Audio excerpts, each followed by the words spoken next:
Hello everyone, I am Japneet Kaur. Welcome to paste commerce classes. तो आज हम आपके साथ कुछ ऐसी टिप्स और ट्रिक्स लेके आए हैं जिससे आप इकोनॉमिक्स के एग्जाम में गुड मार्क्स स्कोर कर सकते हैं। पढ़ना तो आपने है ही, पर ऐसी कुछ सिली मिस्टेक्स हैं या जो की पॉइंट्स हैं हमने क्या करने हैं वो हाईलाइट करने हैं और देखने हैं। तो चलिए स्टार्ट करते हैं।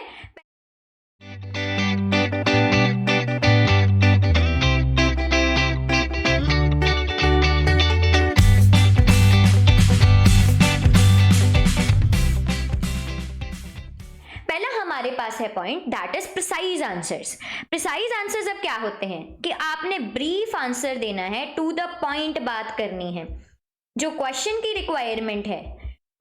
रिक्वायरमेंट है उसके अकॉर्डिंग जो है आपने क्या करना है, ज्यादा कुछ नहीं लिखना। जितना क्वेश्चन आपसे आस्क कर रहा है, जितनी क्वेश्चन की रिक्वायरमेंट है उसके अकॉर्डिंग ही लिखना है। जैसे अगर हम गाइडलाइंस की बात करें तो if it is a 3 marks question, 3 marks का क्वेश्चन है तो उसमें आपने 60 to 80 वर्ड्स लिखने हैं। इट मीन्स अगर हम लाइन्स की बात करें 6 to 7 लाइन्स आप क्या कर सकते हो, लिख सकते हो। Thereafter if it is a 4 marks question तो आपने 80 to 100 वर्ड्स लिखने हैं। 80 to 100 words, it means 8 to 10 lines. Alright, thereafter if it's a long question, 6 marks question है हमारे पास, ठीक है। अगर 6 मार्क्स का क्वेश्चन है तो 100 to 150 words, 100 to 150 words. It means आप 1 से 1.5 पेज तक उसे क्या कर सकते हैं, कवर कर सकते हैं। तो answer should be brief, to the point. Alright, next बात करते हैं हम पॉइंट्स जो हैं, जो आपने क्या करना है। अगर 3 मार्क्स का आपको क्वेश्चन आता है तो rather than writing it in a paragraph को अवॉइड करो, बिकॉज वो आई कैचिंग नहीं होते।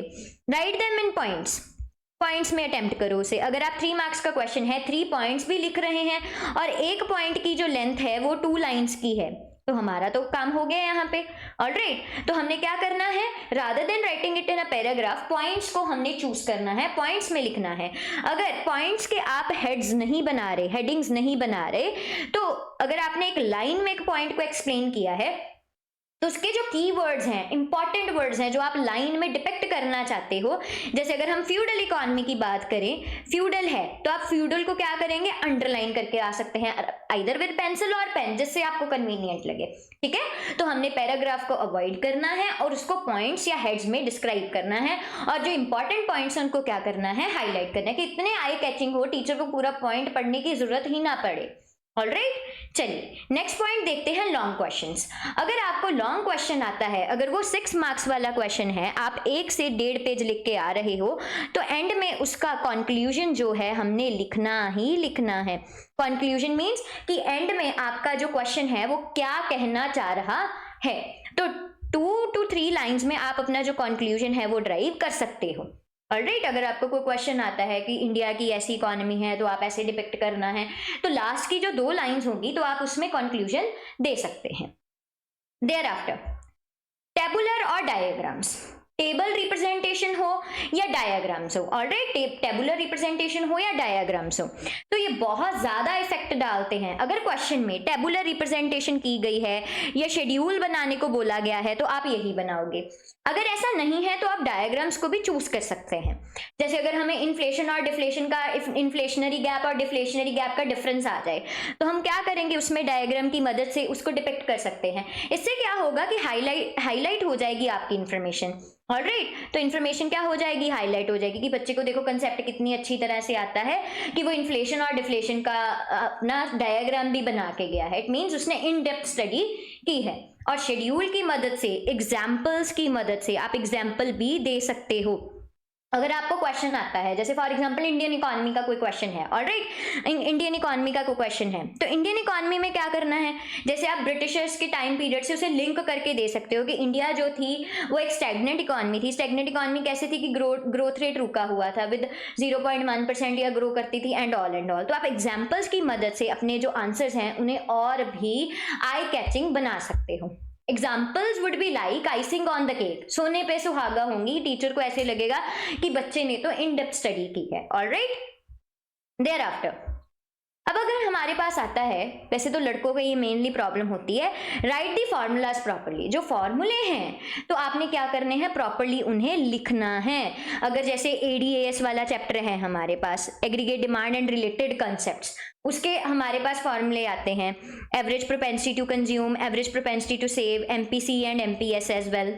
उसके बाद सेविंग्स फंक्शन आता है हमारे पास, ठीक है, हमारे पास क्या आता है, सेविंग्स फंक्शन आता है, देयर आफ्टर कंजम्पशन फंक्शन आता है। तो इसके जो फॉर्मूले हैं, सीधा आंसर नहीं निकालने की करनी, तो हमने क्या करना है, फॉर्मूले को पूरा का पूरा जो है एक्सप्लेन करना है पहले, कि ऐसे हमारा फॉर्मूला ड्राइव हुआ कि डेल्टा एस अपॉन डेल्टा ऐसे है, ठीक है, वाई है। तो फिर इसके बाद जो है हमने न्यूमेरिकल अटेम्प्ट करना है। अगर आपको टेबल फॉर्म में भी आ रहा है, टेबल फॉर्म में आ रहा है, तो ऊपर जो है इसका हमने फॉर्मूला लिखना ही लिखना है, चाहे नीचे नोट्स में यहाँ पे फॉर्मूला जरूर लिख के आओ। ऑलराइट, चलिए, thereafter margin on both the sides. तो हमारा नेक्स्ट पॉइंट बनता है मार्जिन। मार्जिन्स, एक तो देखो हम जो शीट का दायरा है उसको डिसाइड कर देते हैं मार्जिन से। यहाँ तो हमारे पास रेड लाइन से यहाँ पे मार्जिन होते ही होते हैं, तो जो आपकी राइट हैंड साइड है आप वहां पे मार्जिन ड्रॉ कर सकते हो। अगर न्यूमेरिकल आता है तो मार्जिन थोड़ा सा आप इधर साइड ब्रॉड कर सकते हो और यहाँ पे अपना जो है कैलकुलेशंस वगैरह अटेम्प्ट कर सकते हो। ऑलराइट, अगर कैलकुलेशंस नहीं करोगे या फॉर्मूला नहीं लिखोगे तो टीचर को ये लगेगा कि ये कॉपीड आंसर है, आपने आगे वाले से, पीछे वाले से, साथ वाले से कॉपी करके किया है। If you are doing the calculations, if you are writing the formula and explaining it, तो वो टीचर पे अच्छा इफेक्ट पड़ेगा कि बच्चे को सब कुछ आता है। Thereafter writing should be legible. तो मोस्ट इंपॉर्टेंट ये होता है, लड़कों में ये प्रॉब्लम आती है क्योंकि जो राइटिंग है वो समझ नहीं आ रही होती। अब राइटिंग तो सुधारने से हम 20-25 दिन में राइटिंग सुधारने से रही, बट जैसी भी आपकी राइटिंग है पर उसको ऐसे लिखो कि वो पढ़ी जा सके टीचर के द्वारा। तो हमने वही डिस्कस किया कि अगर आप हेड्स बना आते हो तो टीचर अगर आपकी अंदर वाली राइटिंग जो आपने पॉइंट लिखा उसको पढ़ना नहीं चाहता, पर वो हेड के माध्यम से आपकी जो पॉइंट है उसको प्रॉपरली आप डिस्क्राइब कर पाते हो। ऑलराइट, अगर आपकी इंग्लिश भी वीक है, आपको सेंटेंस फॉर्मेशन नहीं करना आ रहा, सेंटेंस फॉर्मेशन नहीं करना आ रहा, तो आप हेड्स के थ्रू, जो टीचर है वो हेड के थ्रू आपकी जो कमी है उसको जान लेता है और आपको मार्क्स भी दे देता है कि इसके कंसेप्ट में कमी नहीं है, बस इसकी इंग्लिश में कमी है। ऑलराइट, तो हेड्स के थ्रू आप अपनी जो इन्फॉर्मेशन है, अपनी नॉलेज है, उसे रिप्रेजेंट कर सकते हैं। तो ये बहुत ही अच्छा हमारे पास क्या है, अपॉर्चुनिटी है in order to score good marks. तो हम क्वेश्चन में, पर क्वेश्चन में मार्क्स को लूज ना करें। Thereafter tables. अब टेबल्स की अगर बात होती है तो आपके पास एक चैप्टर है, इंडियन इकोनॉमी में एक चैप्टर है, इंडियन इकोनॉमी में, that is comparison between India, China, Pakistan, है ना चैप्टर, लास्ट वाला चैप्टर। और इसमें से एक लॉन्ग आने का पूरा चांस होता है एंड एवरी ईयर ये लॉन्ग हमें देखने को मिलता है। अब इस चैप्टर में ना कुछ बॉक्सेस बने हुए हैं जिसमें फॉर एग्जाम्पल 3 सेक्टर्स को दिखाया गया है कि इंडिया में, चाइना में, पाकिस्तान में ऑक्यूपेशनल स्ट्रक्चर कैसे डिस्ट्रीब्यूटेड है, कि किस सेक्टर में कौन कौन सा क्षेत्र ज्यादा काम कर रहा है।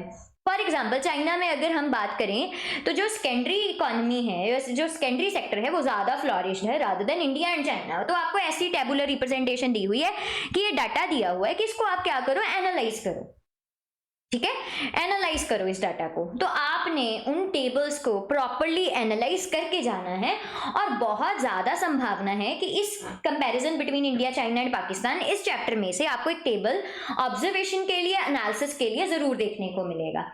तो आपने उसकी प्रॉपर ऑब्जर्वेशन लिख के आनी है कि इतना ये सेक्टर फ्लोरिश क्यों है, चाइना में सेकेंडरी सेक्टर इसलिए क्योंकि यहाँ पे प्लोरिटेरियन पॉलिसी आई, ग्रेट लीप फॉरवर्ड पॉलिसी आई, जिससे बैकयार्ड इंडस्ट्रीज बहुत ज्यादा ग्रोथ हुई, ठीक है, बैकयार्ड इंडस्ट्रीज हुई। इंडिया में ऐसा नहीं हुआ, इंडिया एग्रेरियन स्टेट थी, लोगों ज्यादा एग्रीकल्चर में इन्वॉल्व थे, ठीक है। तो आप ऐसे कुछ रीजंस दे के आ सकते हो अगर आपको इन डेप्थ नॉलेज है उस कंसेप्ट।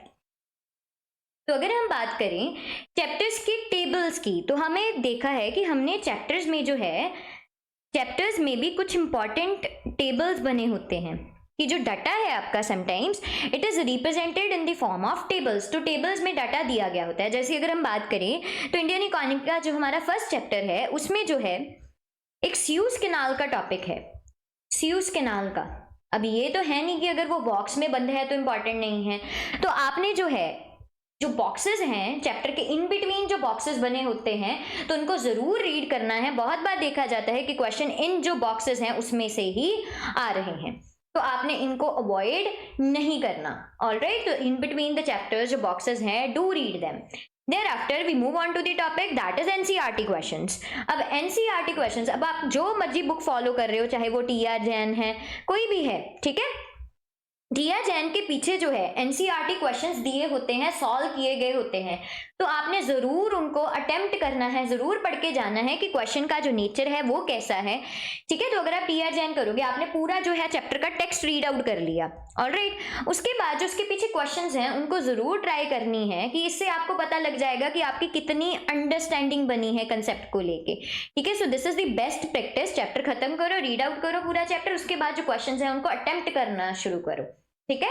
आप ऑरली, वर्बली, जैसे आपको सूट करता है वैसे आप कर सकते हैं, बट इससे आपकी अंडरस्टैंडिंग लेवल बहुत रेज होगा क्वेश्चंस को लेके। क्वेश्चन को पढ़ना भी, समझना भी अपने आप में एक एबिलिटी होती है, ऑलराइट। आंसर तो बाद में देंगे, पहले क्वेश्चन तो समझ आए, ऑलराइट। तो इससे आप क्या कर सकते हो, अपने क्वेश्चंस की अंडरस्टैंडिंग को रेज कर सकते हैं। देयर आफ्टर अगर हम बात करें तो इससे आपको देखो, it is like icing on the cake. जब हम NCERT क्वेश्चंस कर रहे हैं तो क्या होगा, अब इससे दो फायदे होंगे। एक तो हमारे NCERT क्वेश्चंस रिवाइज हो गए, और जो भी क्वेश्चंस हैं उनको सभी को करना है, ठीक है, चाहे वो हॉट्स वाले हैं, चाहे वो एबिलिटी जोन वाले हैं, सबको अटेम्प्ट करना है।